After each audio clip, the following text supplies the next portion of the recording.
The views and opinions expressed in this podcast are those of the individual guests. If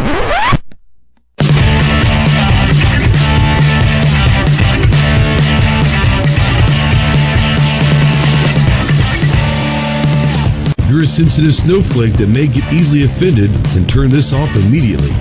If you want to hear the real truth about the gun culture, then stick around. This is the Armed Citizen Podcast.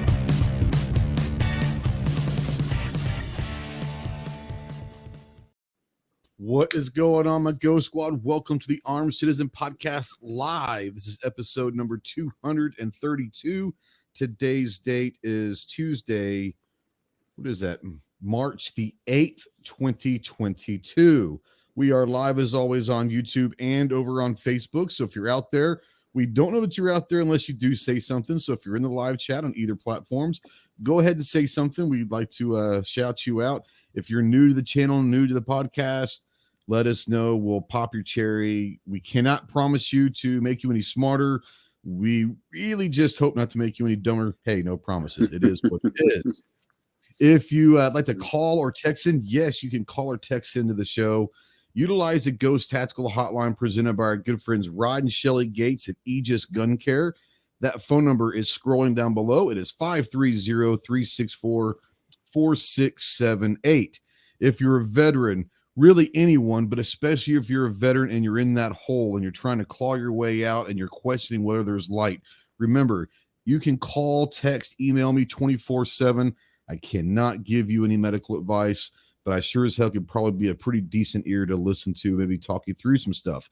If you are looking for some help and maybe a way to get to some medical attention, remember two things. One, you are not alone in this fight. You have a lot of brothers and sisters out here that are happy, willing, able to help in any way possible. And two, the world is a much better place with you in it. So please utilize, I implore you, utilize the Veteran Crisis Hotline.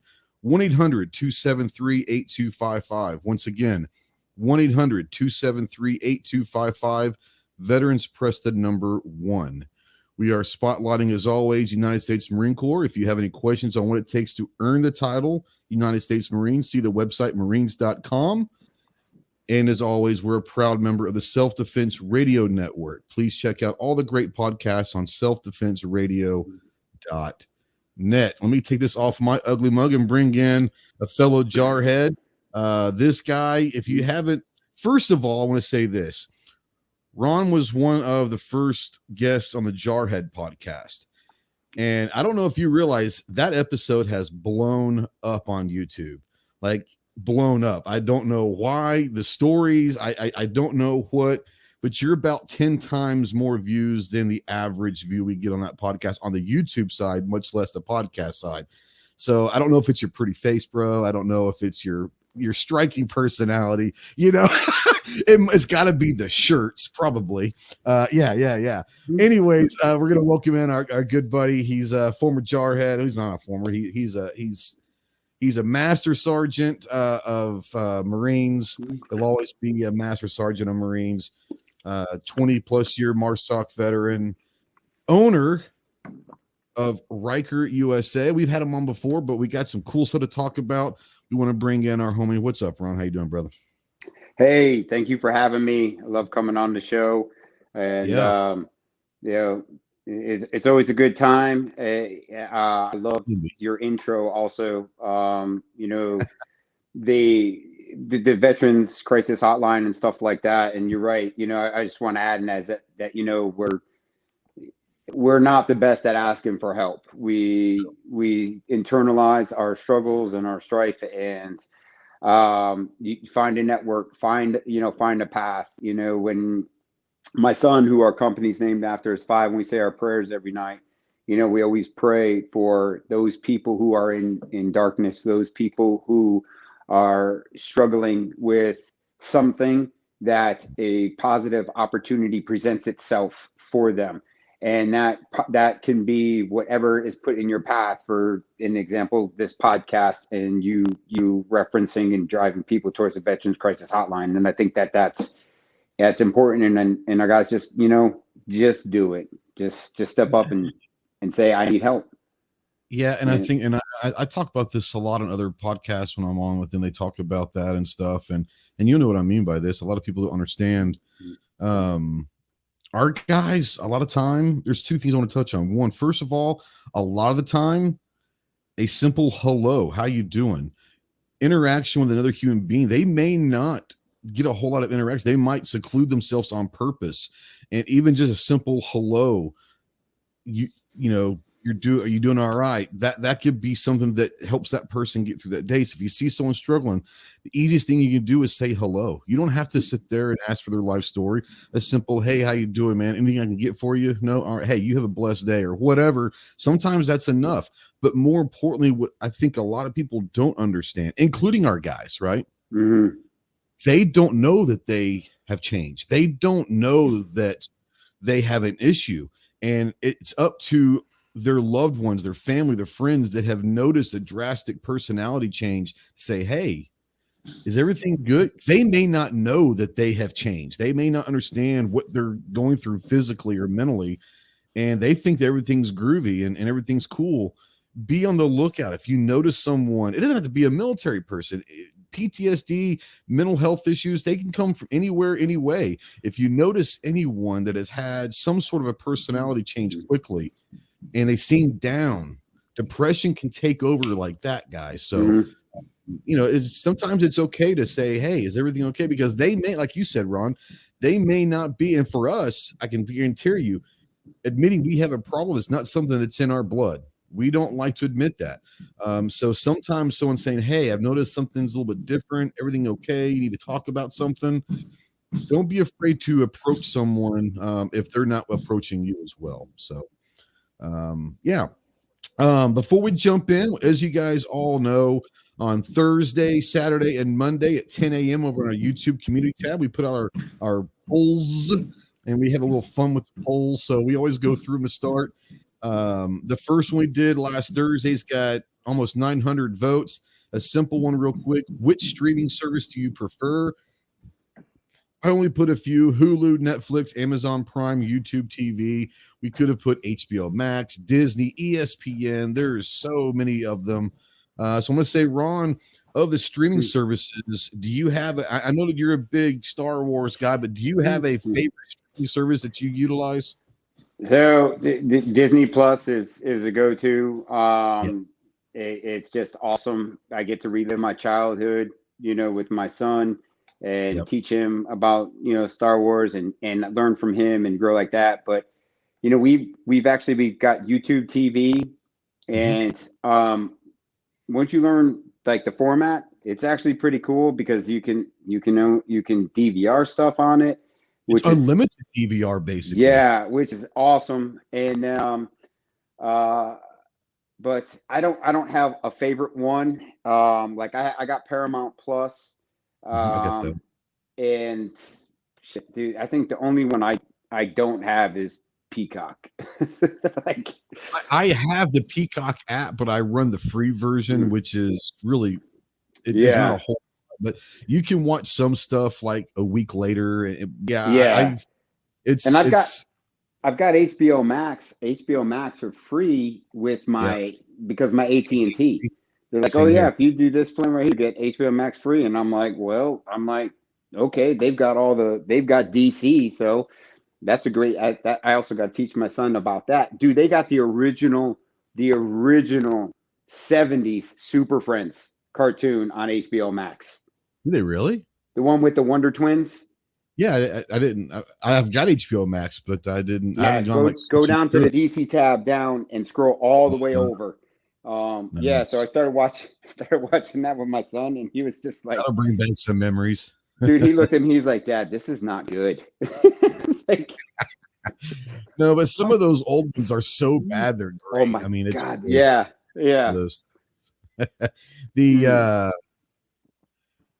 my wife found out, and I'm sure you probably already have it, but did you know that AT&T does a 25% off military discount? I've had it for I've had it for now a couple years. I didn't even know, but my wife had done something and she was calling AT&T about something and then asked, and then like, oh yeah, it's 25% off. I'm like, oh snap. signing up. I'm not one to usually take military discounts, but I'll take that one. 25% was huge. Yeah, because I've got 4 phones and 2 iPads on my plan. So yeah. I understand. Good Lord. I'm still paying for my 24-year-old's phone bill and her iPad. Yeah, it's what it is, but it's what we do, right? Yeah. Yeah, it's something we do. So then right now, Netflix 53%, and the other ones are all in the teens and all that. The next one, well, I'm going to skip this next one. I'm going to go to the one that came out yesterday. Actually, no, let's just go this one because that one's going to lead into the discussion. So the next one that came out on Saturday's got almost 1.5 thousand votes. Should the U.S. send troops or weapons to Ukraine? The option is send troops, send weapons, send troops and weapons, or neither. Stay the hell out of it. And I know that you and I both probably have some very strong opinions on this. Let's go down this rabbit hole for a minute. What do you say about that? Hold on. Lock and all right. Load. So I say neither. I say we don't send anything. I want to go back to what President Trump had tried to instill in our NATO allies. And that was, y'all need to step up your game. You need to start contributing financially, and you need to start picking up the slack on the demand and showing a presence. Us do everything. Everyone relies on us for everything. Yeah. Yep. No, and I agree. And so so in that aspect, I think that if it is going to turn into a larger conflict, I think it needs to be flooded with NATO forces first. I think it needs to be flooded, and I think the last ones to come to the plate need to be us. And my thoughts on this are, I don't want to say like I'm jaded, but let's look at the withdrawal from Afghanistan. The withdrawal from Afghanistan has not given me the confidence in the current commander-in-chief and the administration that they would actually have the best interest to send our Marine soldiers, sailors, and airmen into harm's way. I don't think that they have the best interest to set up the rules of engagement that are going to protect them.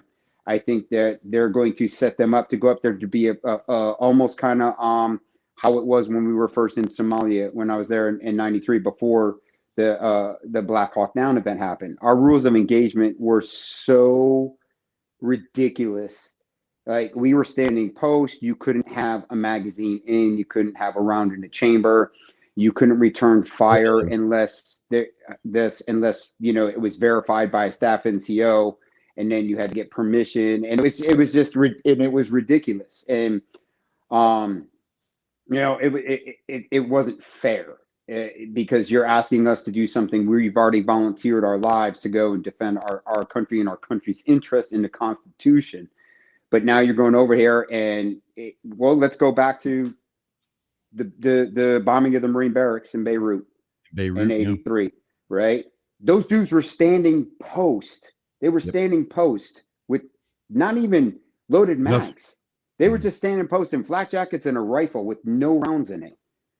So like no rounds in the rifle, no rounds on their person. No rounds on their person. None. Yeah. None. Yeah. Yeah. So why? So why? So I'm not smart enough to on the intricacies of the political sphere of Ukraine and Russia. And I'll say this is this: we all know who Putin is. We all know who he is.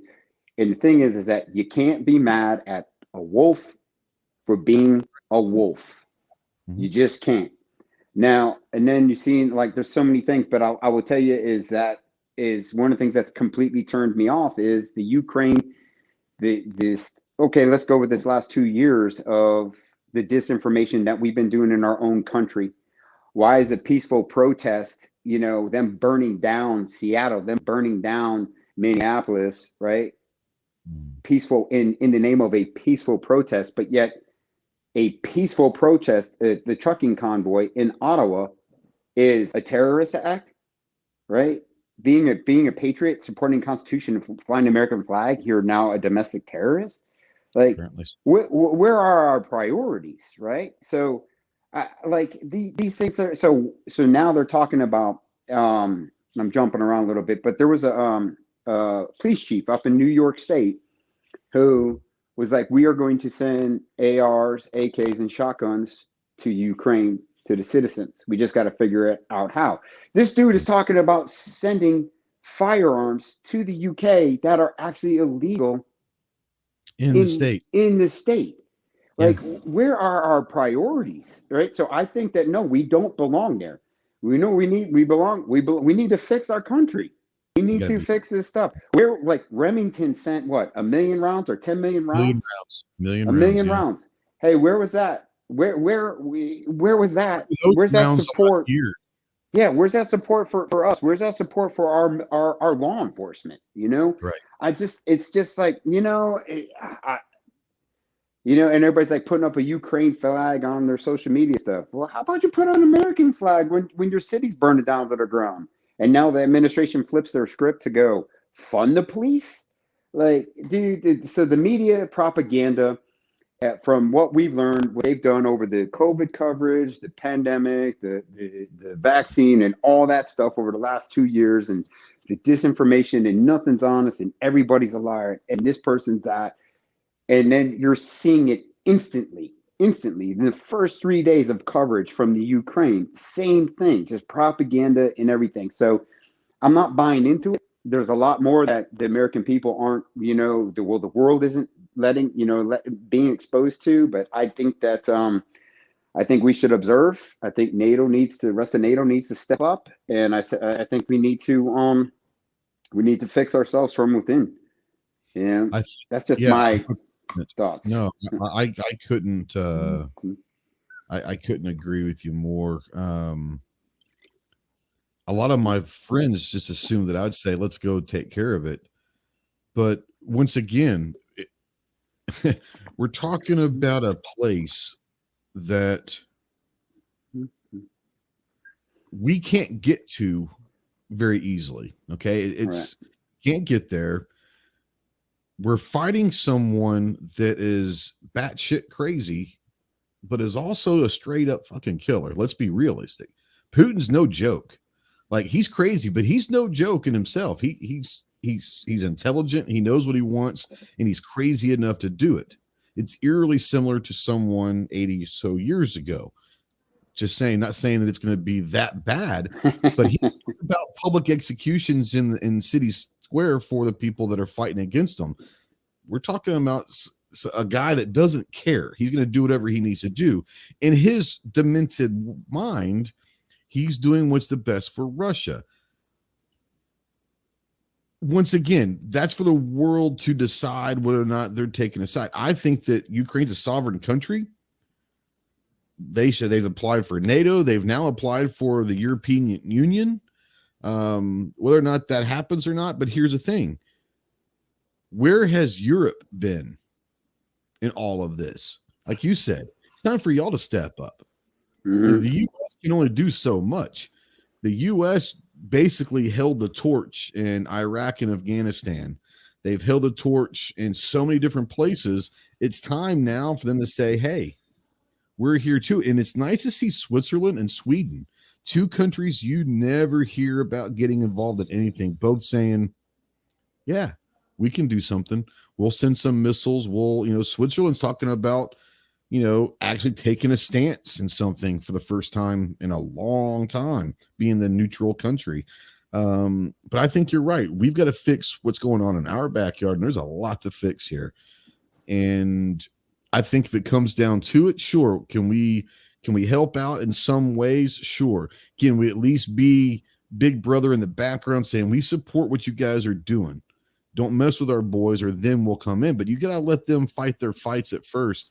I don't know. I don't know how it's going to work out, but you've got to let them, because the second that we jump in again, it becomes America versus Russia, and all hell breaks loose. And we don't really want to go down that line right now. I don't think our country's ready for it.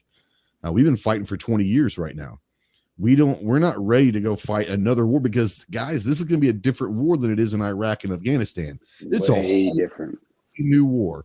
And the guys that are in, they don't know about cold weather training as much. They don't understand the terrain difference. We're almost going to be going back to mountain and jungle warfare if we go with Russia again. So once again, we're not ready. We've got to take care of ourselves and all that. It is interesting that we could get drawn in regardless if NATO goes in, and if Putin decides that he wants us in, he can go and touch another NATO country and then all hell breaks loose. It'd be interesting to see if he does that, because I don't even think he wants that, because even China's telling him, I'll tell you another one. The Taliban had come out last week or 2 weeks ago. Even the Taliban's come out publicly and said, yeah, I don't know about you. I don't know about this, Putin. You know, if the Taliban's telling you you're doing something wrong politically, something's up. So it is what it is. Yeah. Right now, at 47% of the 1.5 thousand votes, 47% say neither, stay out of it. 37% is in second place, says send weapons. Send troops and weapons at 14%, and send troops at 2%.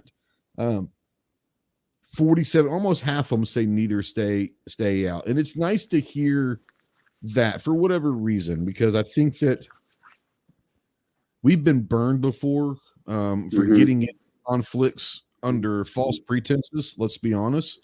But like I said, we've been fighting for 20 years.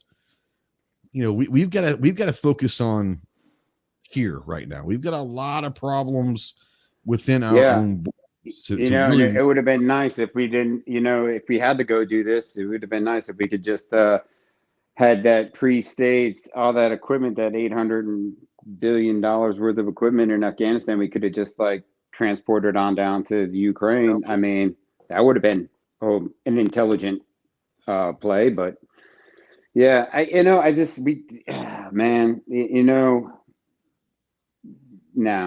no. When it comes to stuff like this, it's like, makes me, I'm glad I'm retired. I'm glad I'm a retired stay-at-home dad. I'm glad I'm a small business owner. Because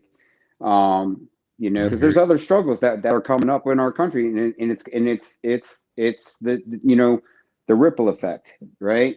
You drop that stone in the center of that pond, that lake, those ripples, they're going to touch all those shores, And the ripple effect we're seeing, it's in production, it's in manufacturing. It's like, we did a kitchen remodel. We've been doing this kitchen remodel for the last 6 months.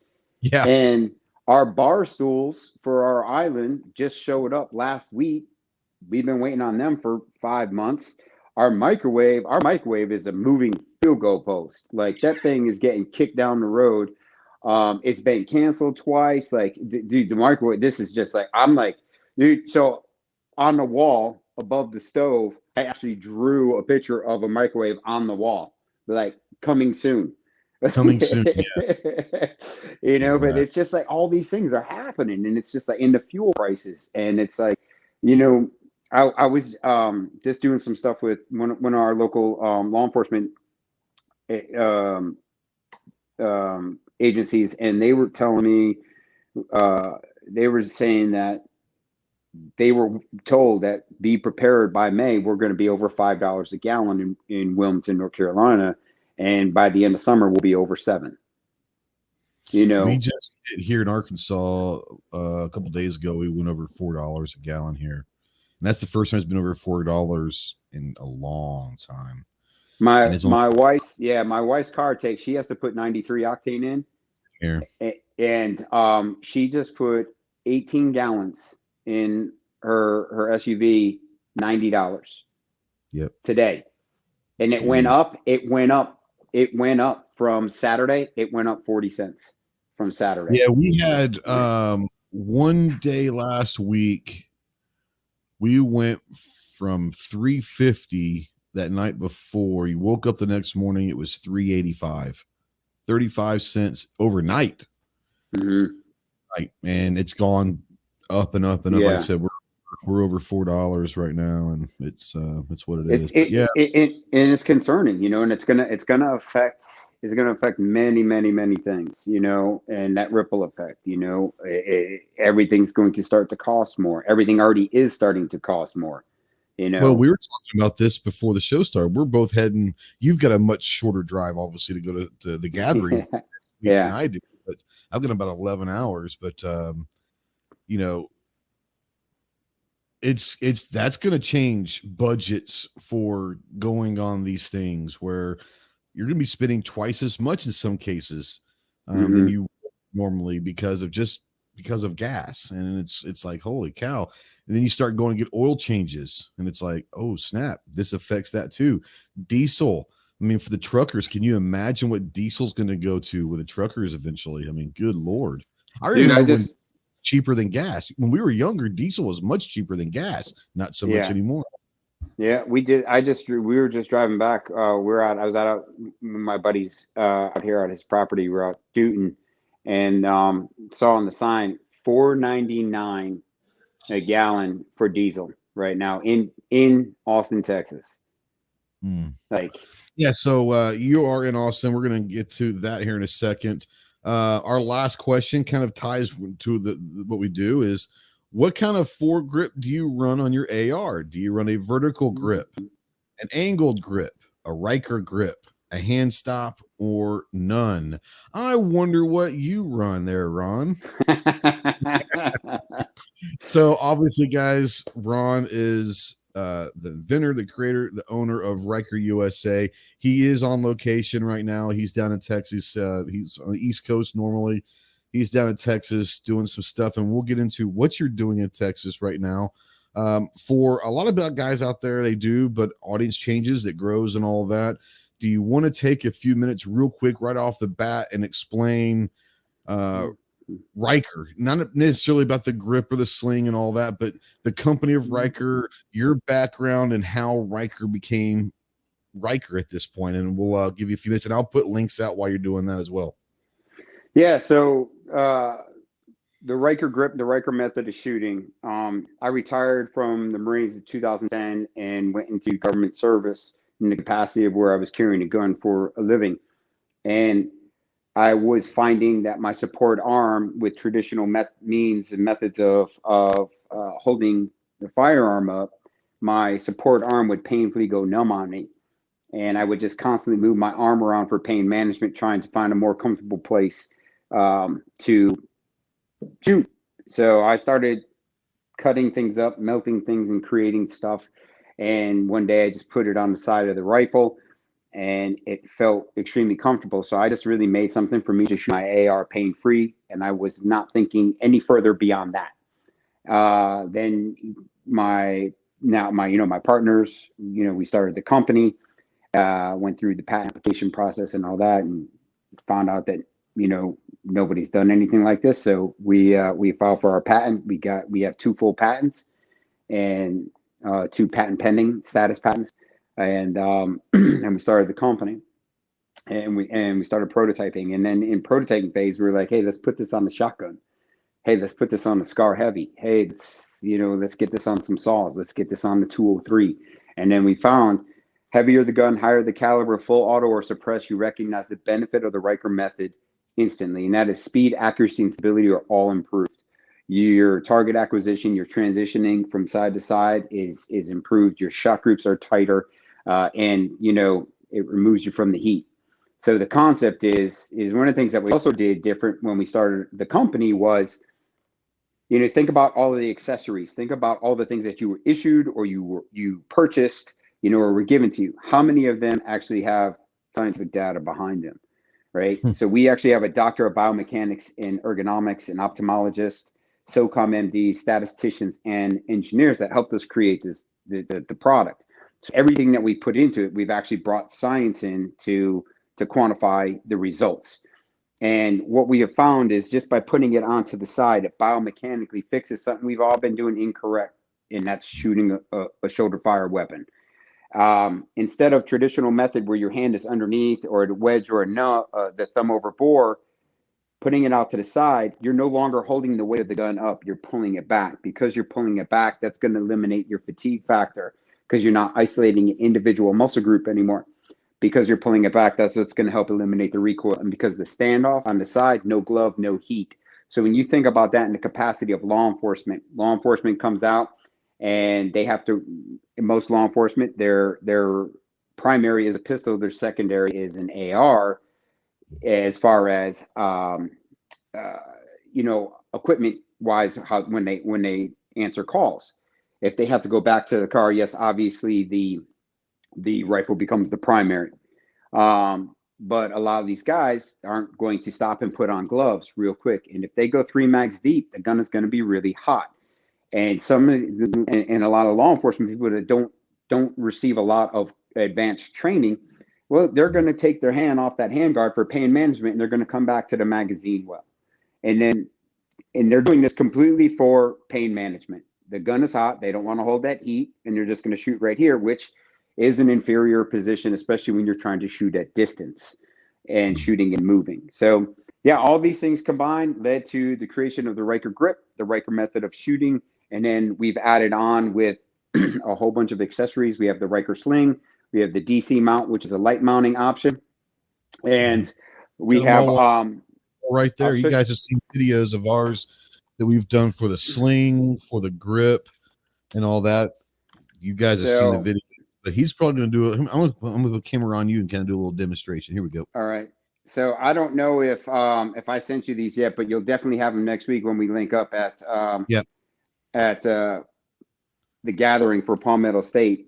So we've got our Ryker sling. We suggest a 2-point sling, and I'm a lefty, and this is set up for a righty. So give me a second.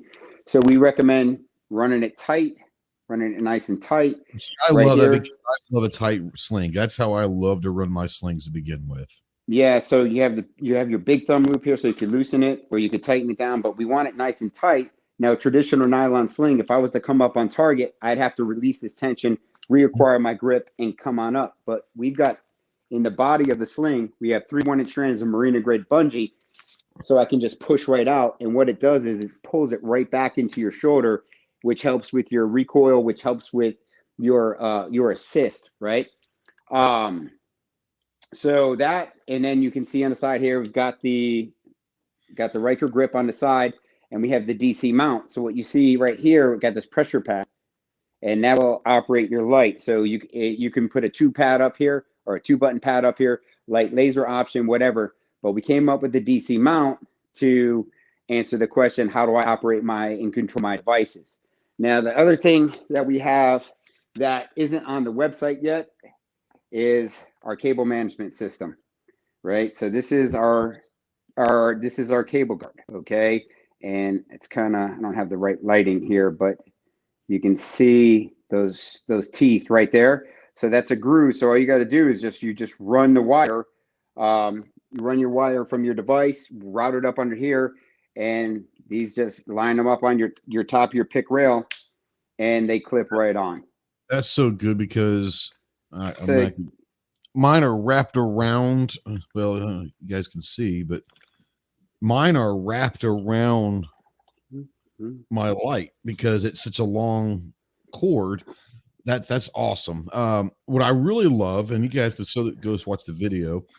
It's about a year and a half ago when I did the sling video. What I love about it is you can run either one of them separately, but the great benefit is running them together, because with that tight sling and being able to present even with a tight sling, like you said, it's going to pull it back in with the grip. Everything's going to pull it right back into that pocket and give you a very stable shooting position. So you can run the grip, you can run the sling without the other. But if you're going to really trying to maximize, and I can do this because I've got them and I run them, having them both together for me has been a world of difference. It is so much easier. You don't get tired. I'm not one of those. I do run some stuff on there, but I don't run a lot as much as other people. But you can run whatever you want and make that rifle heavier, and it's still easier with that system and your way of shooting in the system with a sling and the grip together, weight's not an issue. If you have nothing on, you go a skeleton rifle, it's like nothing at that point. It's like Right. having paper on there, which is really, really nice. Yeah. And the thing too is think about placement and commonality of movement, right? So we shoot pistols like this. We don't shoot pistols teacup anymore, right? So why would I shoot a rifle like this or shoot it like this and then change my whole body to shoot my pistol? So now I can shoot my pistol, my rifle, and my shotgun on the same platform, right? So I'm keeping in those body mechanics. And as our good friend Rudy Reyes said, when I introduced him to the product, he goes, you're actually doing one less thing. And because of that commonality of the movement, it is removing a step. So I don't have to change my body around and everything. I can remain in athletic, dynamic position for forward movement. And which in turn is if you are like, if carrying a weapon is your profession, that puts more of your PPE towards the threat. And this is something that has health benefits as well. You have had multiple surgeries. You're being basically held together by pins and duct tape and rubber bands, and goes into it. And now, like you said before, this is kind of one of the reasons why you decided to go this way. But now introducing it to someone, it's a preventative maintenance also. You shouldn't go to this just because you have shoulder, elbow problems. You should do this to where you don't have shoulder and elbow problems down the line as well. And that's something that's, people almost go to something when it's too late or after it's too late. Mm-hmm. This is something that can change. And especially if you're running a gun is your job, and whether you're a contractor, LEO, whatever it is, it's something that can help you down the line to where it could add years of service to your body that you wouldn't even think about doing. When you talk about, so let me ask you this, and I don't even know if they're allowed to at this point, but do you know any guys that are still active? Can they run their own aftermarket stuff on their rifles? And if so, I know you've had them tested, but are there a lot of guys in the SOCOM community or anything that's actually running it for active duty stuff? Yeah. So, from that community and the people I worked with and what I did when I was in the Marine Corps, we have a lot of freedom of movement, to make our equipment work for us and not against us. And, that which is super, your equipment needs to add value, right? And you should hope that it doesn't make your job more difficult. And when you're setting any of your gear up, don't sit there and be like, oh man, I hate this mag pouch. Oh, I hate this holster. Blah, blah, blah. Well, why do you hate it? Right? Why do you hate it? Like, what can you do to make it better? Sometimes that answer is throw it away, replace it, or modify it. Don't be afraid to change things, right? And I think that's one of the things that led me to, along with the injuries and trying to find something to help me shoot pain-free, but I'm left-handed. And I grew up in the tactical world when there wasn't a tactical industry, and it wasn't in the existing tactical stuff that was out there was not, it was primarily the way it was all set up. It was very one-dimensional thinking. It was all set up for a right-handed shooter. So I always have had to unsew, resew, and create my own stuff. So I'm very big on the find something that works, and if it doesn't work,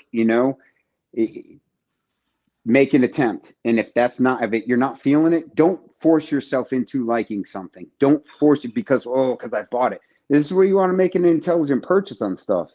Sometimes that hey, you know what? I've got cold weather gear that I've had for 30 years. And I pay back when I bought that stuff over the years, it was a lot of money. It's still a lot of money now. And dude, I've got that. Was it the traditional North Face? Nuptise, that big poofy 700 fill down coat? That coat I have, it's legit. It's 23 years old. That thing has been with me around the world on every cold and weather op I did, compressed, not compressed, everything like that. It looks brand new. I Yeah. got what I paid for. I paid $300 for that thing 22 years ago, and it looks brand new. I remember, goodness, Mm-hmm. we went up north at Pendleton up north for cold weather training in like 96, 97. Mm-hmm. We got big old boots that basically lace almost all the way up. They're the Gore-Tex boots. They were cool, really warm. And then we got, do you remember in like 96, 97 when the original Gore-Tex came out and replaced the old field jackets? Like that was like, at the time, that was like, oh snap. But that shit was expensive. Like, Dude. crazy So yes, expensive. because check this out. The Marine Corps wasn't getting it. The only units that were getting it were the guys who were already like forward deployed.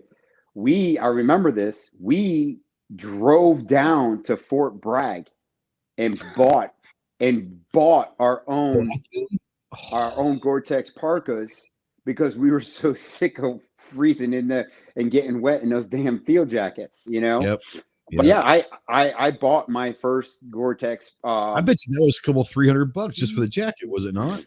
It was a lot, man. Crazy. I think crazy. That was 97 maybe? No, that was 94. 94. Okay, we got them like part of issue in like 96, 97. Yeah, that was 94. And because I was with it was right before I went to Anglico. It was 93, 94. And yeah, dude, it was back then. I think I was a corporal, so that's a lot of money, bro. That was like half a pay. That was half a payday. I was at that point, we were making like, seriously, people don't realize we were making like $1,000 a month, like for real. Yeah. And yeah, $300 that's a big deal. Like, you know, it's what it is. We weren't making that's why you saw dudes wearing them out on Liberty, bro. Hell yeah, you did. Oh yeah, for sure. I mean, plus they were pretty badass. I'm not gonna lie, but yeah, the struggle is real. It was very real. I can't remember what those were, but they were the Gore-Tex boots that we went up and we got those, and they were like huge. They were like the ugliest damn things, but they kept you warm. But yeah, I've always been one, like my toes were the first thing that always got cold. And once your toes get cold, it doesn't matter what shoes or boots you're wearing. It's just your whole foot's going to get cold. Yeah. So I've had frostbite, so my toes automatically, like it could be like 40 degrees out, and my toes are automatically already like, and that's fine. So one of the things that I used to do, and I still do it when I go snowboarding, I take a oh my God, I just blanked on the name, but it's in that blue can. It's a Swiss like ointment. It's like, you know, lip balm and everything like that.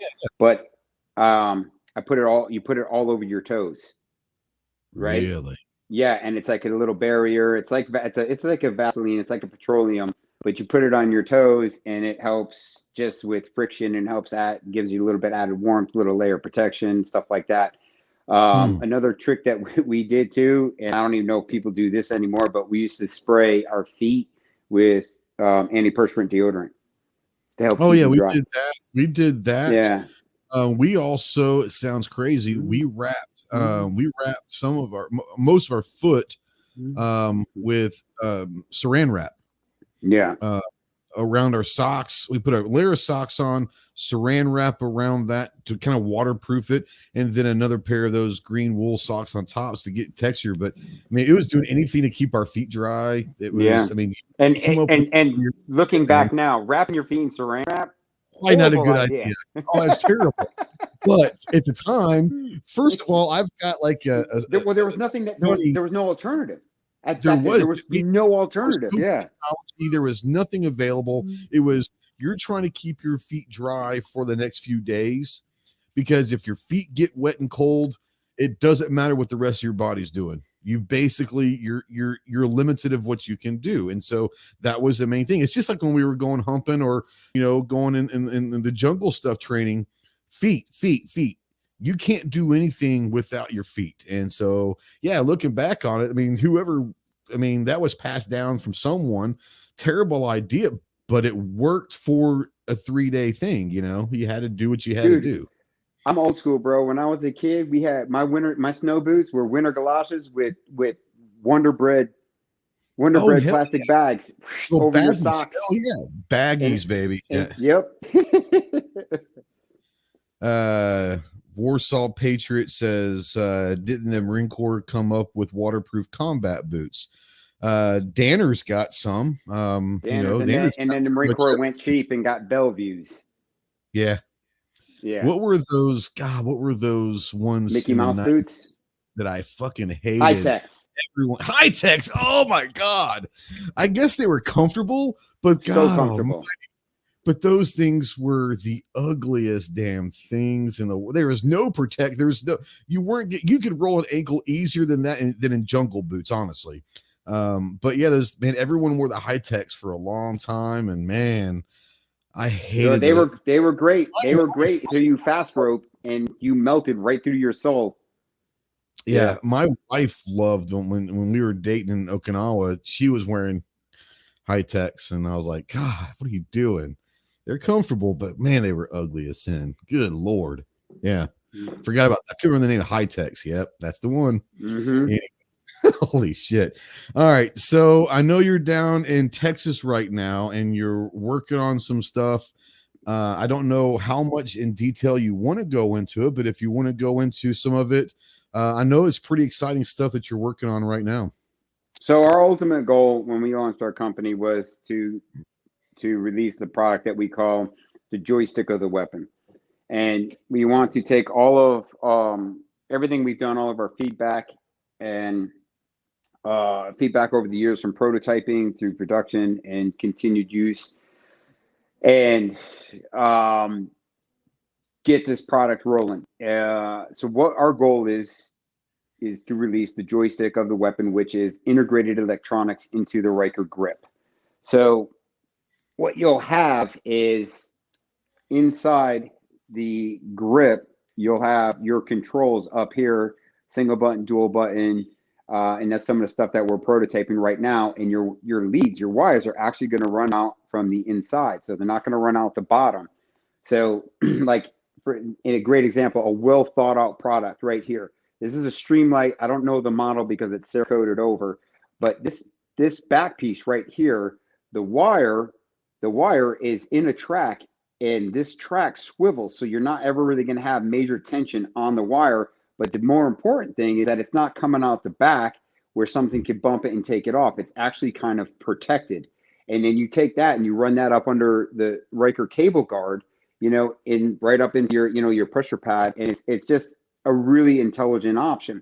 So what we're going to do with the Ryker grip with the integrated electronics is the wires are going to come out and they're just going to run, be able to plug right into your device, your light or your laser. And so initially the first version of it is going to be based off of the leads, and the connectors are going to be based off of what is the primary thing being used by the armed forces, by DOD. And from there, then we'll be able to come up with modifications. And we're at a point where we're in our growth of our company. It's time to start this prototype phase. We've actually been actively prototyping for the last 9 months. We've got a handful of grips that have been downrange with a few different special operations commands and government agencies, and it's the feedback has been phenomenal. And basically, it's like this is the missing link. This is the missing piece. This is awesome. So let's see. What does it say? Will the wire harness a harness that can be disconnected near the pin by the mag, so you can remove the upper? I don't think he understands it. Oh, this is going to be on the upper, so you don't. It's not connected to anything part of the lower. No, it's all four. Everything's up here. So if you disconnect your upper and your lower, you're disconnecting your light and laser also. It's all rail based. Yeah. Yeah. So with the integrated electronics piece, it's we're obviously we have some grace period, but what we're doing as a company, we're on our 5-year anniversary, which is September. Will be 5 years we've been live on the market. Our 5-year anniversary, where we're going to release the joystick version 1. Nice. And yeah, so that I'm down here in Texas at one of our manufacturers, and we are going to bang out a whole bunch. I'm gonna have a couple of different options, and they will actually first be on display at Osprey Solutions right outside of Wilmington, North Carolina, at the DAX event with Stone Bay Tactical coming up in the middle of April, and it's a 2-day event, and there's going to be it's primarily military and law enforcement, and we are going to debut it there, Awesome. and He was keep moving on. Rob was saying that he thought the on and off switch was going to be on the hand grip and all that. So He means on the pistol grip. Yeah. Okay, No, it's yeah. on the Ryker grip. It's going to be a Ryker grip, and Rob might not have been here, but see the Ryker grip and all that. But yeah. Now Warsaw, I love you, bro. We're going to talk about this, but he says, do you make a grip that goes under the quad rail or hand guard like of the rifle? That's the whole point of the Ryker grip, is to get a side mounted grip. I know that it's comfortable because that's probably how you learned to shoot, using a foregrip, whether you're wedging it or holding on to that. I get it. But the whole purpose of the Ryker grip is ergonomically different, but it's physiologically different as well, because it's supposed to be a side mounted grip for specific reasons. So go for it if you want to demonstrate. Yeah, so right here, what I was talking about before is whether my hand is pseudo teacupping, if I have a broom handle, a nub, a wedge, or I'm doing thumb over bore, I'm putting all that strain, I'm over rotating my elbow, and I'm holding the entire weight of the gun up right here with my front delt. Just by simply putting your hand out to the side, you're taking all that pressure off that front delt, opening up that shoulder pocket, and now you're pulling back. So you're no longer holding the gun up, you're pulling it back. This is one of the reasons why we went off the side of the rifle. Like we touched on earlier, I have pre-existing injuries. I've got rubber bands to hold my shoulders in. I've got fishing line and screws in each elbow, combined with an inch of spinal compressions, an inch of height loss. Those things all combined with anything upper body restrictive. Riding a bike. It like too long. If I'm out too far and got too much weight, my arms are numb, and I'm sitting back, and I'm just like, it's just not pleasant. So I have to find a way, have to pull my handlebars back. So I got old man handlebars on my bike now, but I can ride a bike. Yeah. So all these things. So even with shooting, your firearms, the concept out to the side is just biomechanically is, if you think about ergonomics, right? You shake hands, you shake hands this way, you bring your hands straight up. And like we said with the pistol, it just puts you into the same athletic dynamic position that's natural. Yeah. G23 says, any thoughts about making it available for AKs? It is. It works on everything. Shotgun scars, AKs, ARs. Here's a great thing. You don't need a huge rail. You just need a couple. 3-inch piece, minimum 3-inch piece of pick rail. Yeah. Like you can see right here. This is a key mod rail, and I just got I think this is about a 5-inch piece of Picatinny rail on here. Sorry guys, trying to get that camera right. Yeah, so key mod, so you can see the pick rail. All you need is a minimum 3-inch piece, and you're good to go. We also have a direct M-lock mounting option. So if you run an M-lock rail, you don't need to add that 3-inch piece of pick. You can just pick it up as an accessory, and it puts you nice and tight to the rail. Yeah. Good. I was gonna say, and the M-lock comes in short post and long post. So if you have big Gorilla meat hooks, it gives you like a little bit further standoff, so it gives you some space in between the inside of the grip, right? Absolutely. Another good thing about it, guys, is shotguns. I mean, he's already talked about with saws. I mean, he's put this on saws and all of that. It runs fine. He's got a couple of videos over on the YouTube channel Ryker USA with shotgun work and all of that. I mean, anything that you have a rail on, you can put this on. Now, I want to say this, and until things have changed, and last time we talked, it hasn't. This is considered a vertical grip. So technically, as of right now, the ATF does not want you putting it on an AR pistol, correct? Correct. So you can, but you just have to. Vertical grip, by the way. That's just stupid. is the thing. Like the ATF is what It is. they are, right? But our patent clearly states horizontally mounted, and they put us in the vertically mounted category. So they're illiterate. I don't know what else to say about it, but you do have to. Sadly, it is requires a tax stamp if you want to run it on a pistol. And that's how I run. I run it on my SBR, and I have a tax stamp because, I've also never seen an ATF agent at any range I've ever been on. And so there's that. Rob out there, what's the weight of the grip compared to the average? I can tell before you go into that, I can tell you right now, on this, I don't know if you can see on the bottom, I run a little vert grip. I don't like broomsticks. I never have. I'm one of the guys, Ron, that we did a lot of stuff and I was here. I still grip a lot of my ARs in front of the mag well. That's just how I roll. So my vert grip, I still, I'll do that right there. For me, it is lighter than or at the same weight as like a Magpul vert grip. The difference is what I like about this is you install a vertical, like a broomstick foregrip. It's what it is. You're going to either have to wedge it or you're going to have to hold it, and that's just how you're going to do it. The cool thing about the Ryker grip, before we go into the weight, is one thing that I like about it is it's not just how you put it on, it's there. You can adjust it until you get how you want your hand to sit on the Ryker grip. It can move back and forward to where if you like it more here, if you want to get more down this way, it can adjust a little bit to where you mount it how you want it to run and how you want it to feel, which you don't get with a vertical grip. A vertical grip, you pretty much are exactly what it is. So that's one of the cool features that I like about it as well. If you like to run, maybe get your thumb maybe going down, whatever, if you like to have it back, however you want to run it, you can rotate it before you lock it in and get it how you want it to get. Go into that if you want. We got a phone call. Hold on just 1 second. It's probably going to be Pat Hurst. Let's take this phone call.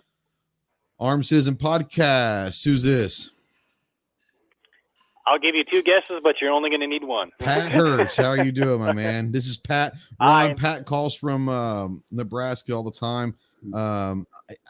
He comes. I've got his own banner. There you go. Pat, what's going on, man? Say hi to Ron for me. Oh, how are you? Well, first of all, how you all doing tonight? And awesome to have Ron on there tonight. I've been kind of perusing over his stuff, and I think I'm going to have to get rid of my foregrip and probably order up one of those because that makes a hell of a lot more sense to me. Well, do you have any questions that like he can specifically answer before you make that decision? I think it's a wise decision, but you've got the guy who created it right here. Yep, that's right. That's right. So, no, actually, what is the average weight on one of the? So it's 3.23 ounces for the grip with the traditional Picatinny mounting bracket it comes with. The other accessories are extremely less than that. So if you put all of our stuff on, I don't even think you'd be over 5 ounces. Oh, right on. Okay, cool. Yeah, because I don't know. There's a foregrip that I got. It's made out of aluminum, and boy, it kind of made the whole freaking assembly just heavy, especially clear out front, which is kind of good, to help the muzzle flip. But it's a 223. It doesn't have that much muzzle flip, so especially if you got the right piece out on the end there. So yeah, do you run a sling? Do you run a sling also? Yes, I am looking for a good 2-point sling. I run it. Yes, I run both of them on the battle rifle, and you know that I don't put anything on that battle rifle that doesn't need to be on there. When I was saying earlier, I don't know if you were here earlier, the way you can run the grip and the sling separately, but together it brings everything together to where you're going to feel a definite difference running them both together. So if you're looking for a sling, those things together work beautifully. Go ahead, and Ron or Pat, if you have a question for Ron about the sling, sorry. Does that have any elastic in on the sling, or is that just solid? No, it's got all sorts of cool stuff. Got So- bungee in there. He's getting ready to show you real quick. Here you go. So the sling comes set up. You have your body of your sling. You've got your standing end, is what I call that end. And then you have your running end right here, which is the adjustable. Our logo is placed on the inside. So it's, just a little bit more smooth, streamlined for you. And when you get this, it should take you a good 30 to 40 minutes to actually set it. We say set it in a t-shirt. So that way, when you have plate carrier or Rhodesian, chest mounts and stuff like that, you can just back it out and it won't be too loose. Now, inside the body and it's going to be hard to see, guys, but there's 3 1-inch strands of marina grade bungee in here that give it's really the resistance you need, that gives you that unique push pull when you're using the Ryker grip and the Ryker sling. It comes with HK clips. When we first launched the sling, we were giving you the QD mounts and the HK clips, and we found our manufacturer, the lot of QD mounts that they had said they were US made, mil spec, and they were failing. They were breaking. I actually had 2 break on me, so we stopped offering that. We've tried to find a US distributor, and since I can't stand saying no because of COVID, but because of the pandemic, right, and the supplies and raw materials and stuff like that, the manufacturers of the really good QD mounts aren't taking on any new dealers. They're not taking on any new distributors. And that was information that's probably about a year old, and it just wasn't, we just haven't readdressed it, and we're just not probably going to readdress it. Yeah. Okay. I gotcha. Yeah, because I'm currently running a single point sling, and it's not positioned right. It's kind of I'll put it nicely, a ball buster. Yeah. You're not careful. So yeah, I'm really looking for that 2-point sling option, just so that way the muzzle is out of your southern region, so that way it's not getting smacked. I'll put it that way. So, because I actually did that to myself once, and I was like, I'm not doing that again. I ran single point for certain things that I used to do, and even with a 10-inch barrel, you're still like, if you transition from rifle to pistol, and that thing comes down and you're in a single point, you got a pendulum hanging from you, and you are going to get hit in the junk. And that's kind of like one of the things that led me back to a 2-point. And then, once in our process of creating the grip and trying to find, okay, well, how do I use this with the sling? That's where I actually found that for me, and what we strongly recommend, is behind the Ryker grip and behind the pistol grip. This narrow base right here keeps that rifle nice and tight. So when it's tight against your chest and you bend down, your muzzle automatically goes out to the side. When you transition, boom, boom, boom, you can just pull it down and come right on up with your secondary.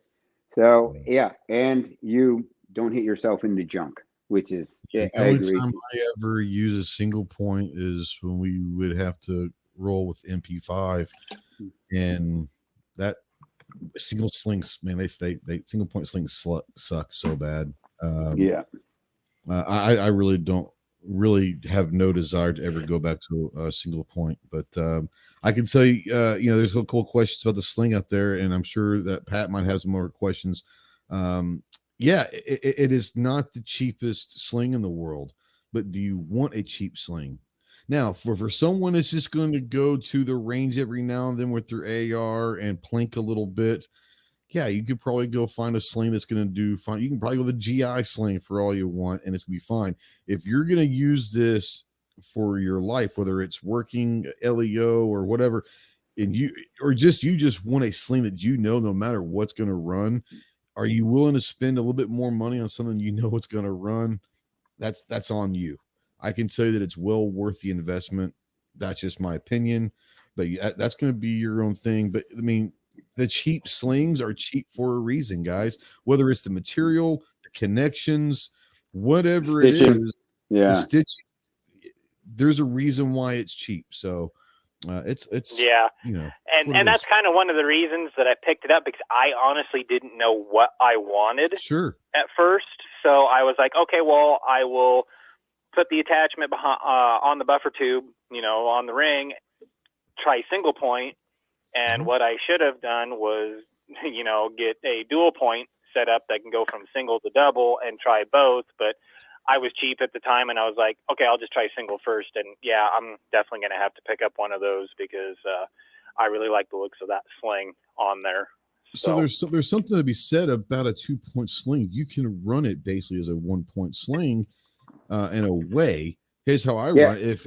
If I've got my arm through it and all that, and I've got it tight, and I need a little bit more room, all you have to do is take that arm out from underneath, and now it's around your neck basically, but you've got all the freedom of movement of a single point. Should you want to, you need to go back to tight, you put that arm back in there and it goes skin tight. Go ahead. So you could even, if you wanted that option for us, you could take, and you're running the HK clips on the sling, you could unclip that from the front, and you could clip it right into the backside of the HK clip. Point, yeah, or you can go right up here into the attaching ring, and there you go. Now you're on a single point sling. So, so that's just an option if that's something that you prefer. And I know, and again, I personally like things that do more than one thing. So my sling, we recommend it be a 2-point, but if you want to run it single point, Rob says he's cheap and made a lot of his own slings. Hey, this is not every product is for everyone, and we're not sitting here saying, hey, Rob, you got to go do this. We're saying if you're looking for a good quality sling and you're in the market, check it out. I promise you won't be disappointed. But I understand, hey, it is what it is. Yeah, I'll definitely have to check it out for sure. Because that you ran that in your in one of your videos too, didn't you, Trey? I mean, it's on my battle rifle. I remember that. Basically, any video in the last year, roughly, that you've seen the battle rifle in, it's got that sling on it. And I like to run a tight sling. That's just me. I like the control of a tight sling. But like Ron was saying, with a tight sling, typically you're going to have to unhook and create or unzip a little bit to create some room to get that in position. With this, you can run it tight and you can present, and it's going to stretch, but it's also going to pull it in. So you don't have to adjust any sizes between patrolling and engaging. It's all right there. Gotcha. Awesome. All right. Well, that pretty much answers my questions. Right on, man. Yeah, I just want to say thanks for having Ron on tonight. Definitely learning a couple things tonight. Yeah. So yeah, thank you. I'll put this out there too for you guys. Use the code Ryker20 and save a few dollars on the website. So yeah, that code's good. There you go. Yeah. Okay, I did want to say all uppercase. All lowercase, all together, no space. Okay. All right, cool. Okay, I see it out there now. Yep. All right, awesome. Cool. Yeah. All right, well, thanks for having me on videos. Me and Ron will be together.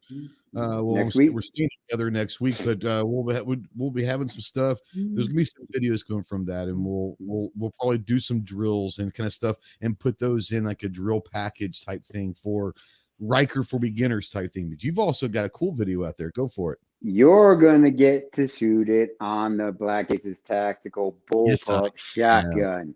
And that I'm gonna tell you, I gotta tell you, I have the company's named after my son, so I'm obviously a fan of my product. But the Ryker grip on a shotgun, it is so much fun. And we've got a bunch of videos that we'll be editing that we've already done. They'll be coming out. We're going to be beefing up our YouTube footprint over this next few months. But I did want to say too, especially because we're just talking a lot about the sling. I just did a video with Kevin, who's a Marine, an apparel company. You guys might be aware of Savage Tactician. And they about 20-minute video, but it's awesome. Yeah, so you guys should go check that out. We'll actually be posting that in a few weeks on our website. But it's we talk about transitions and we talk about the Ryker method of shooting and transitioning from rifle and pistol, and we talk about some certain drills that you guys can do to help you with that. And one of the things too is like I don't think that anybody, to myself included, I remain a student.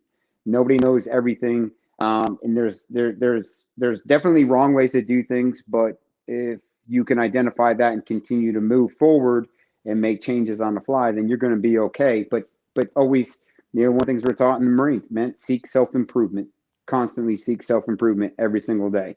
So, Kevin, what he's doing with Savage Tacticians is he's trying to go in the chat as well. It's an awesome video. Yeah, so he's going to spend the next year. He's going around. He's putting videos together with a bunch of instructors, just going over different topics and really just foundation, fundamental stuff. So I'm fortunate that he's in Wilmington, and we've been friends for quite a few years. And I was actually that sick boogaloo pink button up I'm wearing. That's actually one of his. This is a retro rifle, but his is. I think that one's got the grenades and bananas on it, and that shirt, man. Yeah. So and the other thing, I will tell you this too. I don't want to steal his thunder, but he's done his research, and it's coming out soon. He's recreated all the Magnum PI shirts, and he's going to be releasing those. Yeah, I'm so pumped about that. I'm so pumped for that. Next week? Kevin's not going to be there now. Okay. No, he won't be there. No. But yeah, I can connect you guys too. And have him come on and talk about his stuff. But yeah, again, he's just a solid dude. And I'll tell you, he's just great. It's crazy. He's just like, he's so good at the apparel stuff. But anyway, it was a great video. It's 20 minutes. It is pretty long, but that's the thing about YouTube. You can hit pause and go back. So that's right. All right, yep. Pat, you got anything else for Ron? No, I don't think so. I think I got everything answered tonight. Just want to say thanks for having me on again tonight, like usual. Yeah. And thanks for Ron for coming on tonight. And I will see you guys later. Appreciate you, brother. All right. Bye. Bye. All right. Yeah. Cool. Love having people call in because they can kind of get that right there. Let's see here. Road call out there says, I'll buy one. This Ron guy sounds convincing. He's completely full of shit. No, I'm kidding. But the products are not. Let's see here. I got a couple questions. Defense Dad says, I wonder if those would mount onto a BMW steering wheel. I'm going to have to try that maybe. Like a modern day suicide knob. Yeah. So I'll tell you, funny thing is when before I have an F-150 now. Before I had that, I had this dope TRD Pro, that tan 4Runner. Oh yeah. And I took the knob off, and I cut the factory one apart, took the threaded mechanism out, and created a channel in a Ryker grip. And I had a Ryker grip was my shifter on that truck. So when I traded that in, they got a Ryker grip on there. So there's somebody driving around a TRD Pro with a Ryker grip shifter in their 4Runner. Interesting. Marcus has a couple questions. I'm going to go with this one first. This was asked when I was talking about you can kind of figure out the grip. You can get it whatever angle you want and then screw it in. He wants to know, does the grip rotate when you fully extend and pull the rifle back in, or is it fixed in the position you screw it down on? The one that I have, once you screw that in, it's fixed in that position. I don't know if you want to. Yeah, so the Ryker grip, so when we one of the things that we also want to do is to be able to make it where you could do finite adjustments, and we found when you're doing the injected molded polymer, the nylon fused polymer, we could not get the teeth finite enough where they were strong enough. And what happened is you put it in, you start doing the tension test, and it would strip. It would bend. So then they came back, and then when there was the degrees, the options that we had would have been where it is, right? Yep. Like this or like this. And what we ended up with is it's a castle nut system. It goes on, it's marine proof. It goes on one way, right? If it goes on another way and you make it work, send me a picture because it's only supposed to go one way. But no, so once you put it on, you set it there. But the grip, and this is where why the value of bringing in the doctor of biomechanics and the engineers. And what we did is the grip size, placement, and pitch is all based off of 80% of hand size and wrist mobility in the United States. And that was information that was collected from orthopedic, reports and stuff like that. And so the way it is, but you can slide your thumb and you still have that ability just to move your hand a little bit. So it's very kind of similar. Like, so let me get this is the right way. So when I shoot my Glock, I shoot my Glock like this. But if I was to shoot a 1911, I'm going to shoot with a little bit of wrist brake. So it's the same kind of concept, just find your comfort zone. The other thing too is a lot of people still like to run it straight out. I run it with a bend in my elbow. Running it with the bend in the elbow. Anything with straight arm, because that just puts me in Fatigue. it feels like in a bad position. So yeah, you get right there. You've got more support naturally with that bent elbow than the straight one for me. I don't know how you feel about that. For me, it always feels better. It's bent elbow is definitely but I also don't run straight arms with my pistol either. I don't have them bent, but I keep them about right there, so I don't straighten. Basically, I can't straighten this one. I mean, that's as far as it can go. So it is what it is, now he wants also to know, do the cable clips, I'm assuming he's talking about on the sling, come in different colors? Oh, those clips. I guess you could probably rattle it whatever the hell you want it to be. It comes in any color you want as long as it's black. Just like it's the Model T. It's the Model T. The Henry Ford method, right? But right. No, they come in a 3-pack. When we put them on the website, they'll be available in a 3-pack. And right now, Cerakote them. So you can Cerakote them. You can paint them. I've done all the above. So, but just materials. And again, guys, it's like I would love to have I would love to have the ability for you to have like 4 different colors to choose from. But when you're a small business and you're getting into manufacturing and you're talking about purchasing materials and supplies and such, and it's just like it actually starts to make your head hurt. And it's just like, you know what, we're just going to go black. We're just going to keep it simple. But our sling comes in black FDE and OD. If that I've got the OD and I love it. Love the OD. I'm an FDE and OD guy. Most of my things are not going to be black unless I just have to. I'm a big OD, and I think OD and FDE together is just sexy as hell. That's just me though. But I've got the OD sling for sure. What else was another one? Warsaw, I wonder how this grip would work on a DMR rifle. What's a DMR? Designated marksman rifle. Designated marksman rifle. I mean, I would imagine we've got a few people that run it on it. It's on a saw. I mean, I would imagine that so the 308 or 6, whatever you want, whatever you're going to have. I mean, I guess it would run, but normally you'd probably run a bipod. But I guess you need to, if you need to get up and go. Yeah, sure. I'm sure it would work great. I haven't ever tried. I've actually got I never tried. I need to do that video, Ron. I can throw it on that rifle on the side and do that exact thing. I didn't even think about it. We've actually got a couple Marines that run it on their DM rifles.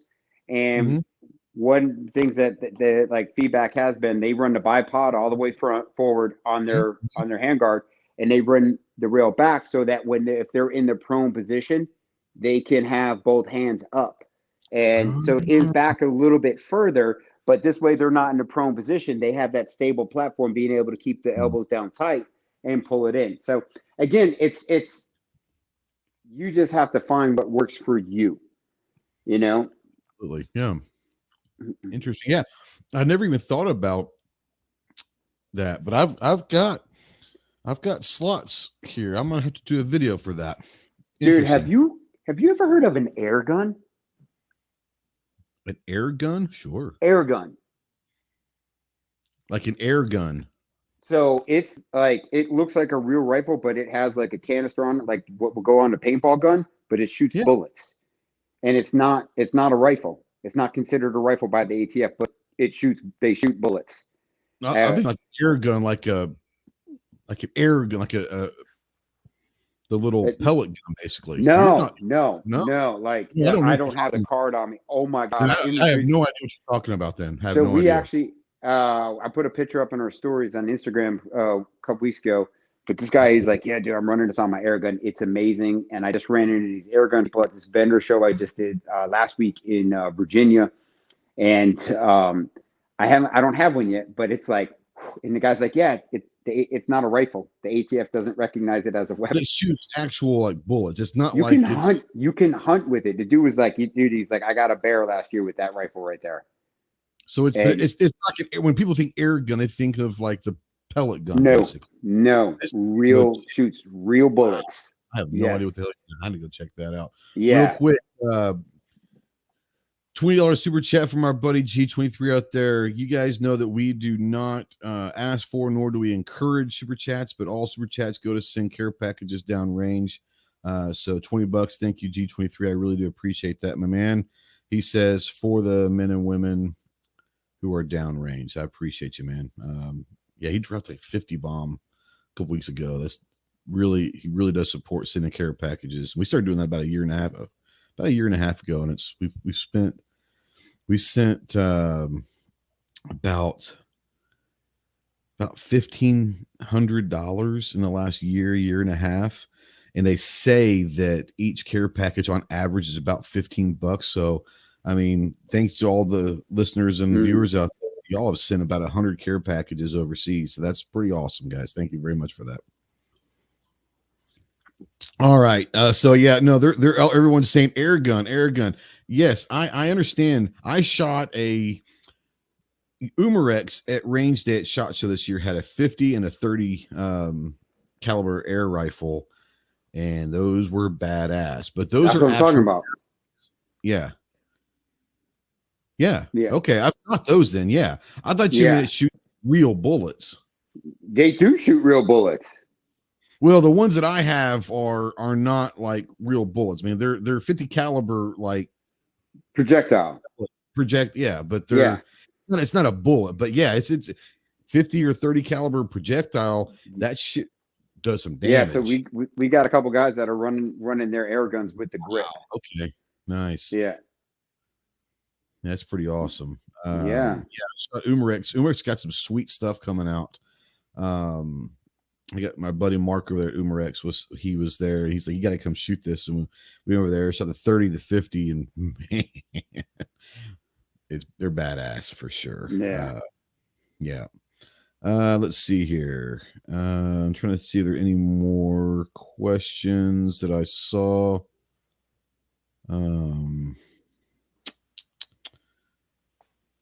I think we're caught up on questions.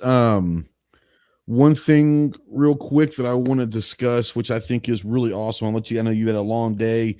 We'll get you out of here in a few minutes, but one of the cool things that I love that you do, and we're talking about the DC mount. Guys, this is no joke. Like on his contact form and on his website, I'm going to go put his website back out there again here in a minute. But if you have like an idea for something that you may not have the skill or the money to go after, and you have an idea, say, hey, I think this could really work. Ron's like all about, hey, submit these ideas. And if we can make it work, like they'll name, if it goes to production, like the DC mount it's called a DC mount for a reason, but he actually named that after the guy who came up with that idea. So if you're out there and you've got these cool ideas, but don't have the access to get it done, contact Ron. And if it's something they can work with, he'll work with the designs and all that. He'll name it after you. I mean, it's one of those things. So that's a cool thing. So do you want to kind of talk about that? I mean, where did you guys decide to do that? You know, it kind of, we want to get to a point where we can we can pay it forward. We can start to invest in other companies. We're still getting to that point. We're not there yet, but that is like, squad goals, right? And one of them is that to be able to give back, preferably to be able to, and not even in the tactical space necessarily, but preferably be able to take a veteran-owned company and do an evaluation on them and see like, hey, look here, do these things, and then come back to us, and then here's what we learned. We're going to teach you everything that we've done right, done wrong, didn't work, that we tried. Process, which a lot of people don't know how to go through the patent process. Oh man, and like we're at six years we've been doing this, and it's like I'm learning every day, still. But so understanding like that and being able to give back and help others. Yeah. Now with the DC mount, that's our boy Doug Curtis in St. Louis. He sent me the original prototype that he came up with on his own. And I was like, holy crap, this is awesome. And we sat on it for a minute, and we actually worked on it. We had 9 different versions of the DC mount before we released it. And we were really trying to keep with our theme of making everything ambidextrous, trying to keep it simple on the end user. But we could not come up with a design that was either strong enough or not overly complicated for the end user to make for a left or right-handed shooter. So we made it side specific. Now, if you have an idea of something that you want to create, you don't know how to create it, you want to partner, you want to collaborate with us, whatever. If we make it real, we will name it after you. If it's in our space of firearms accessories, right? We will work with you on that. And then, obviously we get, there's paperwork, there's the NDAs, there's all the legalese that have to get in there. So both parties' interests are protected. And that's, that's almost like the cost of doing business. I've actually had, before I even knew what how to apply for a patent, I've had a piece of gear that me and 2 of my other buddies invented, and some guys took pictures of it. And then years later, I was issued the piece of gear that I actually invented, and saw like a massive business opportunity disappear. And it was like, okay, so this is one reason why I sat on the Ryker grip for so long, because I didn't know really how to go about it. But I've talked a lot in the past on other podcasts and stuff about the guys who mentored me in this and gave us the roadmap is that Adam Slank. And I was actually just with him today at his undisclosed location, his ranch. So he's the reason why he gave me the path on how to start that. So my job is to do the same thing. I will help anybody out. And the patent process, the patent process in that whole startup it doesn't matter what your product is. It doesn't matter what your idea is. The path is the path, right? The path to getting to that point is a generic path that you should follow. Once you understand that and you have a cardinal direction, you're going to be okay. The train is going to dictate, direction deviations and degrees and stuff like that, and you can drive forward. But yeah, if you got an idea, go to ideas@RykerUSA.com. Send us your idea. We'll set up we'll review it. We'll set up a meeting, and we'll sit there and we'll chat, and we'll see where it's at, and then we can go forward from there. But yeah, we love it. We love it because one of the things, like our motto is the progression of tradition, and the Ryker grip is the progression of tradition, right? If you think about what pistols started, where what muzzle loaders, and everything like that, moving into bolt action, into semi-automatic, from a broom handle, right, to the Ryker grip. We are the progression of tradition. So we want to remain forward. We want to remain innovative and bringing innovation into the market, and we're not afraid to try anything new. We're not afraid to put something out there that's different. We're not, just here you go. It's not for everybody. All you got to do is just try it. That's it.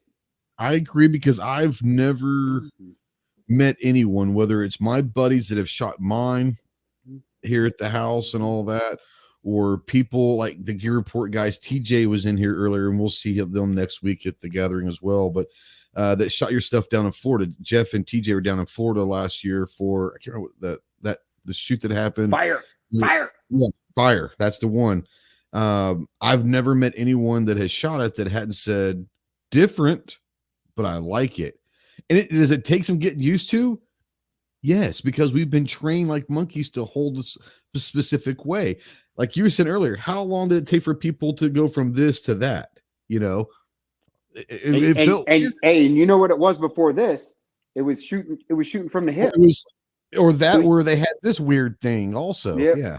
Yeah. So, but yeah, they're great. They're comfortable once you get used to it. I'm not gonna lie, the first couple times I played with it, doing some dry fire stuff before I took it on the range.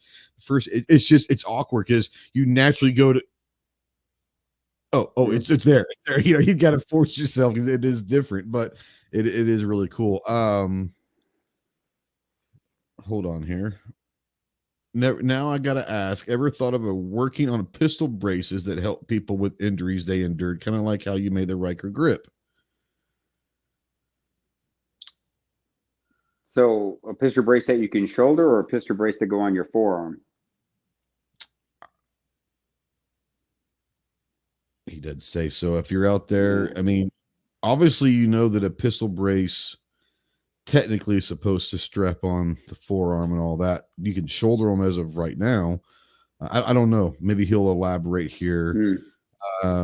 Outcast says, Ghost, you take G23's cash. You should know he wouldn't even buy his lady flowers for Valentine's Day. You should feel really special. I do feel really special. He's saying a pistol brace for your arm. I mean, the street braces, that's what they are. I mean, they yeah. I honestly, never given it any thought. On that. Just from the aspect of my dealings with the ATF already, I don't maybe necessarily haven't thought about it because I'm just not willing to, get turned down by the ATF again. Yeah, I hear you. They like to think that ATF likes to think they're that hot head cheerleader in high school, and they end up being extremely overweight and unsuccessful. Like, that's how I see the ATF. Yes, that's right. Dude, that girl in the club at 3:00 in the morning that looks really, really good, and then you wake up the next morning and the makeup and everything's a lot different without the beer goggles. Yeah. It is what it is. All right. Going about an hour and a half. Appreciate you, Ron. I want to give you a few minutes, and while you're doing this, I'm going to be throwing your links out, not only for the website, but for Instagram, Facebook, YouTube, and all of that. But I want to go ahead and give you a few minutes to tell people about anything else coming up. Obviously, we're going to see each other next week. We're staying together in a house. But for the gathering, if you guys are in South Carolina, it's in Clinton, South Carolina. The Clinton House, I think, is the name of the range. Clinton House Plantation. Yeah. It's going to be awesome. And he's going to be there on Thursday for the media day, actually with a booth. And then you're going to have, you have a range. You have a lane. You have a lane on that, but on the other days, you're going to have a booth, but you're also going to be working with Black Aces. Tell people about the gathering. Tell people about anything else coming up for Ryker, where they can find you on social media and all that jazz. While you're pimping yourself out, I'll be putting the links out for you. Yeah, so if you honestly, the quickest way to get a hold of me is Ryker USA on Instagram. Just DM me. We do travel to provide training. We train everybody from soccer moms to special operators and everyone in between. We'll do departments, we'll do groups, just depending on where you're at. Preferably, we like to be able to drive because we have to bring a lot of stuff normally to run a class. But that's something that we can discuss. If you guys are interested, we can do, if you want to be a dealer, you want to get set up, again, DM me or hit me up, ron.holmes@rykerusa.com. Send me an email and I'll bring my partners in and we can take it from there. But yeah, I do everything through Instagram. We're on Truth, the Truth app, and we're on Twitter. But I blindly post to Twitter and Facebook through Instagram. Now, you kind of made a move to another Instagram page, but yeah, is it not working? Or? no, we're doing other things with that. So right now we're just maintaining everything on RykerUSA.com. Okay, That so we're doing, that we have. I'm that we're working that right now. So well, they can still. So the Ryker USA Instagram account is still where they need to go. it's going to be that. That's going to be the primary. Yep. Okay. Yeah. We had a The plan, two and be something different. yeah. Yes. Yeah. We had a plan, and then we made another plan, and then we made another plan, and we made another plan. So if yeah. you really want to have a good time, it is Ryker stuff, obviously, also, but it's more of the instructing side. If you want to go check out, search on Instagram, Instructor One, and you still do the Instructor One stuff. I don't know. Well, if I that's, mean, yeah, a it's lot of times I'll post, I'll Yeah. post on there, but same stuff. But yeah, it's just not making excuses, but I really try to limit bandwidth when I'm home with my son and everything like that. So I generally will either try to post while he's at school, and then not be messing with it, because I do have my priorities, and I really despise social media. But part of yeah, it. no, but no. So again, for everybody that asked questions, and to the guy who called in, thank you guys. Again, Riker 20, use that at checkout. We will be at the gathering. I'm pretty psyched about this. It's a great event. Last year was the first one.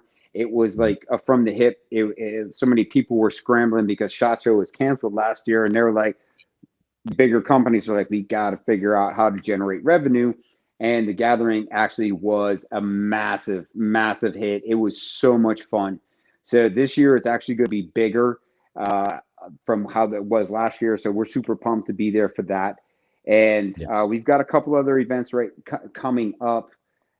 We are actually sponsors of the Proving Ground. So if you guys aren't familiar with the Proving Ground was started by Sarah, who used to run the Tactical Games, and by Full Spectrum Warrior.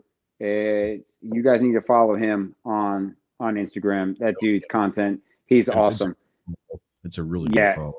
He's great. He puts out like sound aggressive content.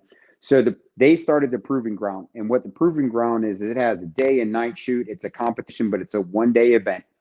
You get in there. There's 6 events, and with the 6 events going to be December, I believe, 3rd and 4th. That's the only 2-day event on there, and it's going to be down at the Full Spectrum compound in Florida.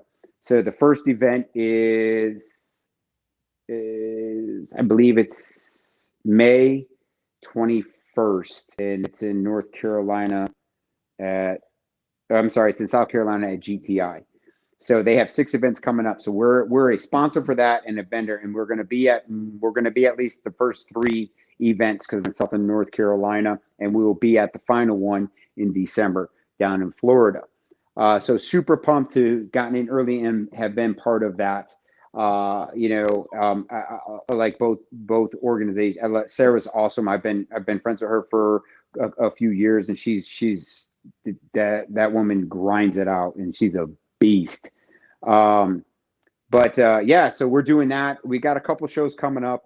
And I'm also, I don't really want to put information out as to like shows that we're doing, because I want to wait till it gets a little bit closer, because I think things are gonna start to change because of the current situation in Ukraine and the fuel and everything like that. So I think things are going to, there's an opportunity there for something to happen, but so we'll wait and see. But right now we'll be at the gathering, and then in April we've got a couple events. We got the DAX event, which is an invite event in outside of Wilmington, North Carolina, and then the Proving Grounds. So go and follow the Proving Grounds and keep track of them.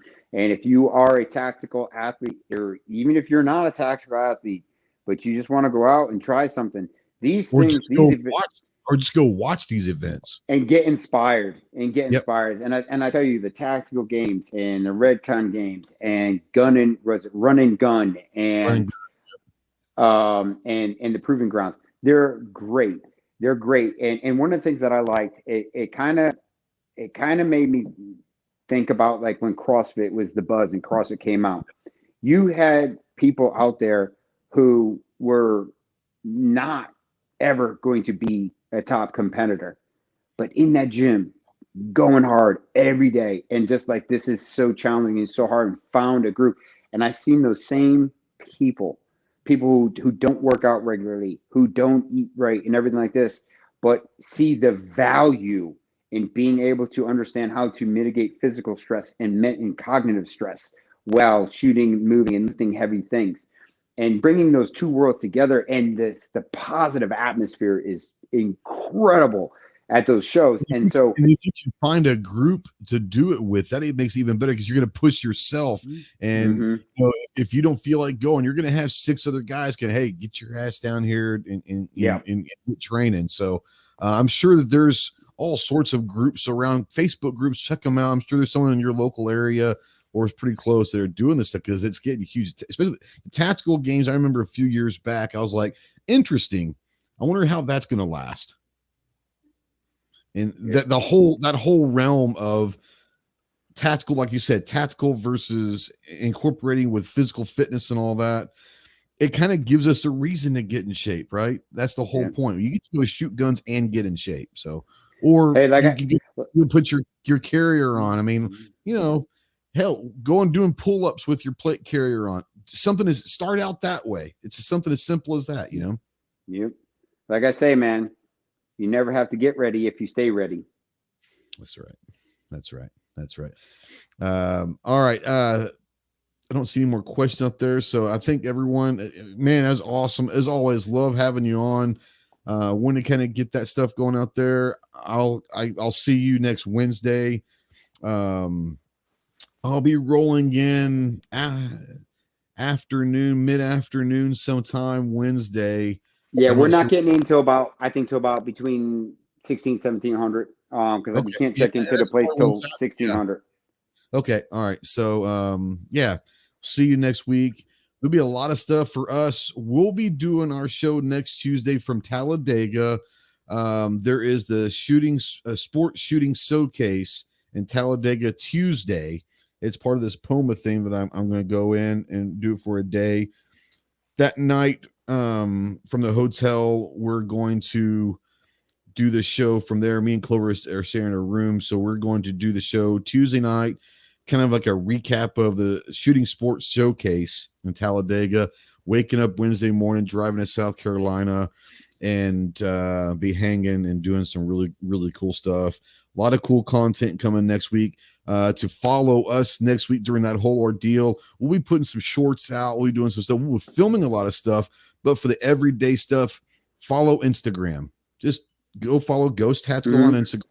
We'll be posting the pictures. We'll be doing quick interviews, stories, reels, all that stuff. Most of the everyday posts next week will happen on Instagram. The YouTube stuff will come when we get back. So make sure you're following us. Make sure you're following Ryker USA for sure.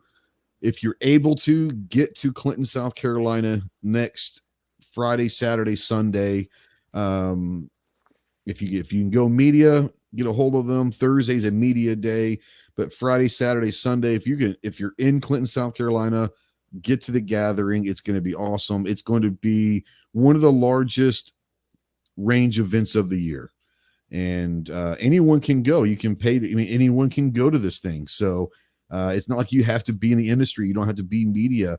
Friday, Saturday, Sunday, you go. Take your family, take your buddies, go shoot some really cool stuff. Ron will be there for sure. He'll have a booth, but he'll also be hanging a lot at the Black Aces lane. So you can go shoot a really badass bullpup shotgun with a Ryker grip on it for sure. Can't wait for that. Thank you everyone for watching. Thank you for the phone calls. Thanks for the great questions. If you're watching this in replay or listening to it in podcast, bless you. Thank you so much for sticking around. We will see you next week. Semper Fi. All right.